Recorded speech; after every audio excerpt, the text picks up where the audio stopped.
Peace be with you. Alleluia, alleluia. Happy Easter to everybody. You know, just a few weeks ago, I was in London giving a series of talks, and I had a public conversation with the popular historian Tom Holland. Tom Holland's written a number of books about the Roman Empire especially, but he wrote a book a few years ago, highly recommend it to you, called Dominion. And what he does in this book is he tries to show how decisively influential Christianity has been in the shaping of our Western culture, that many of the values we take for granted, you know, individual human rights, care for the poor and the marginalized, and this sort of thing, are not general values. In fact, he would say they weren't held in the Roman Empire at all, on the contrary. So why do we hold them? Well, it's the influence, he said, of Christianity. These aren't universal moral truths. They came from this very peculiar and strange religion. That's why he said when we had our public conversation, I think someone from the crowd asked him, what should we do? What's the call of our time? And he said, let Christianity be weird. I like that. Especially when I was coming of age. There was a tendency to reduce Christianity to a, vague mysticism, or it's a moral system. Jesus was a fine ethical teacher from long ago, and we follow his principles and all that. Oh, well, ho-hum, who cares? I mean, if that's all Christianity is, I quit. Because there's all kinds of ethical systems and all kinds of nice, inspiring moral teachers. Who cares? Who cares? I'm with Tom Holland. Let Christianity be weird, because Christianity is weird. And a lot of the weirdness, everybody, focuses on the thing we celebrate today. Let's look first at the cross. And Tom Holland spends a lot of time talking about this, because he knew very well from his studies of ancient Rome exactly what the cross meant. See, look at the problem here. I'll come back to this, but I'm wearing this lovely pectoral cross. And here it is. It's jeweled and it's beautiful, and I'm wearing it as a religious decoration. So we associate the cross with, probably pious feelings. Ancient times, I mean, they think I was out of my mind. If they saw someone like me and they said, well, there's a religious leader, and they said, well, what's he wearing with jewels on it? A cross? It'd be like someone wearing an image of an electric chair or a noose or a gallows. The cross was this brutal instrument of torture. The Romans, they think, picked it up from the Persians, but boy, did the Romans perfect it as a means of putting someone to death in the most horrific way possible. Typically, someone was stripped naked because the humiliation was part of the torture.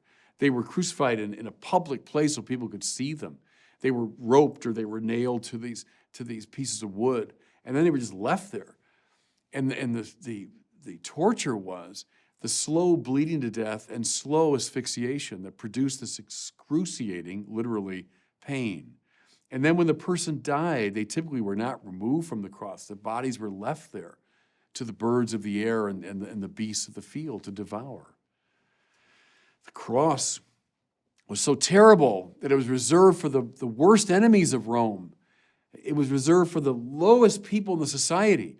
I mean, to die on a cross would have been considered the most abject kind of failure. And so, remember Tom Holland, let Christianity be weird. How indeed weird it was when these first Christians came bursting into the Roman world, holding up the cross. Paul, I know one thing, Christ and him crucified. You foolish Galatians, who's bewitched you? You before whom Christ was displayed, crucified. Crucified? What's this man talking about? To speak of someone who died on a cross, well, that means he's the worst failure. To be saying, well, here's the Messiah, here's the new king, here's the Lord, Jesus Kyrios, the new Lord, and he was crucified. Well, it's lunacy. It's ludicrous. It's the supreme weird claim. Okay, so why do they do it? And that comes to my second weirdness, which is all about today, Easter Sunday. Again, everybody, when I was coming of age, there was a tendency to explain Easter away. Oh, the disciples, they felt so bad about what they had done, but then they felt forgiven. And so they expressed that in terms of these kind of wild stories. Or it was a symbolic way of saying that, well, the cause of Jesus, lives on in us. It was a literary device. It was like a legend or a myth to talk about the resurrection of Jesus. Let Christianity be weird, everybody. And with that in mind, look at our first reading for Easter Sunday. Here's Peter's great address in the Acts of the Apostles, talking about this figure. You know what's happened all over Judea, beginning in Galilee after the baptism that John preached. Well, if you're telling a story and you say, well, I met the guy up in the Twin Cities and I saw him in Rochester, and then something happened in Winona that was really interesting. I mean, would you think I was trading in a legend or a myth? No, it's, okay. Tell me more about this guy that was in the Twin Cities, then Rochester, then Winona. That's about a real person. Peter says, we are witnesses of all he did. We're not talking about someone that I vaguely heard about. There's a legend, Johnny Appleseed, that's a legend. No, we are witnesses. We knew this man. We saw him. They put him to death by hanging him on a tree. Now, there's a Jewish way of talking about this, the horror of the cross. They saw it. They saw it.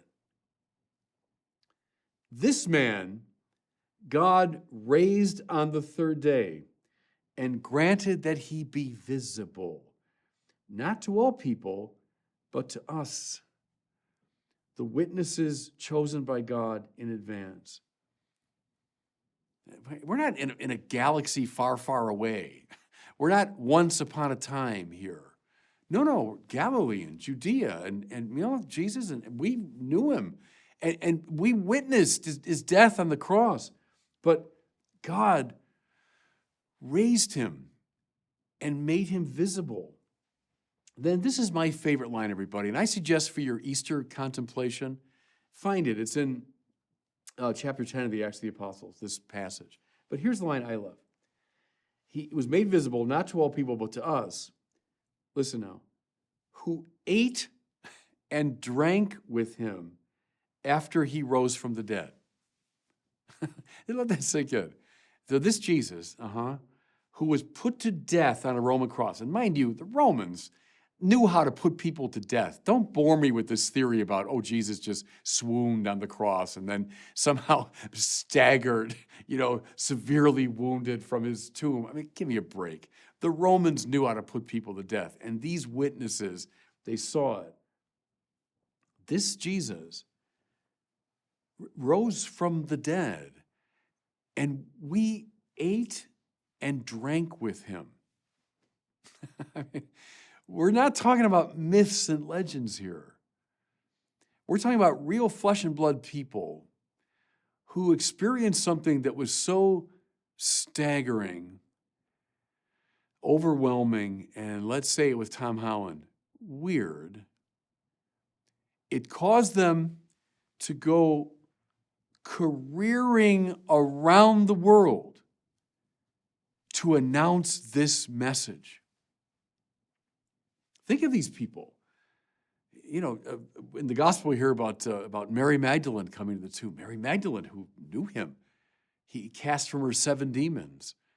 Mary Magdalene, who loved him, and she comes early to the tomb. John, the beloved disciple, comes running to the tomb when he hears this news. I love this too. Let me just read you that little passage from the account in John.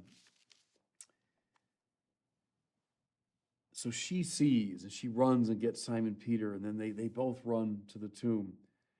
And he bent down and saw the burial cloths there, but did not go in.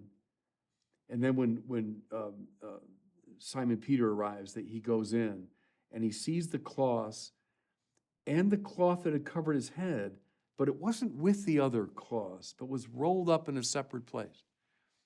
Here's what I want you to see. If you're dealing with a myth or a legend, you wouldn't deal with details like that. Who cares? Who cares where the head cloth was? And this has all the feel and texture to me of something that was vividly remembered. Do you remember that when we first came in the tomb and he's not there, but the burial cloth, but remember how strange that the headcloth was rolled up somewhere else? Let Christianity be weird, because the resurrection was this staggering, one-off, weird event. Listen now, which made sense of that equally weird event of the cross. Now they got it. Now they got it. The cross indeed represented all the power of the world. Tyrants have always predicated their power upon the fear of death. The cross, you come up against Rome, we will do this to you, we will crush you. It's worldly power in its rawest form. It's the story of the world, everybody, from beginning to today. It's the war of all against all. You mess with me, I'm going to mess with you. That's the cross. That's what it meant to ancient people. But see, why was it then that they were able to hold this up as a kind of taunt? I mean, I know you think this is meant to scare me. It doesn't. It doesn't anymore. I'm going to hold it up. In fact, I'm going to put jewels on it like this.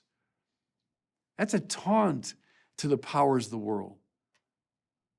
Because in the light of the weird event of the resurrection, they knew that God's love is more powerful than anything that Caesar can muster, or anything any of Caesar's successors can muster. You think this scares me? No, it doesn't. I'm going to put jewels on it, and I'm going to hold it up as the sign of the conquering king. Now, look, everybody, Tom Holland again, keep in mind, weird Christianity. What's the danger?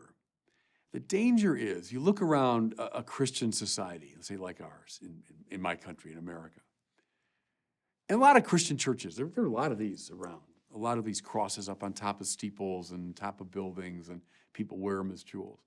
But, Christian church, what a nice little place. A nice little place, off on the side, not doing any harm. God bless them. Or that nice lady, she wears this, cross. That's lovely. It's nice, harmless. That's what they want. That's what they've always wanted, the powers of the world. They want to domesticate Christianity, make it harmless. But the one thing this is not is harmless, because this jeweled cross means the powers of the world have been defeated. God's love is greater than anything that's in the world. Therefore, it turns the world upside down. Christianity has always been, from the beginning, a kind of revolution. And in the measure that it ceases to be a revolution, it ceases to be itself. So on this great feast day, this culminating feast day, this day of days, the day of Easter, of resurrection, let's remember the power of our Christianity.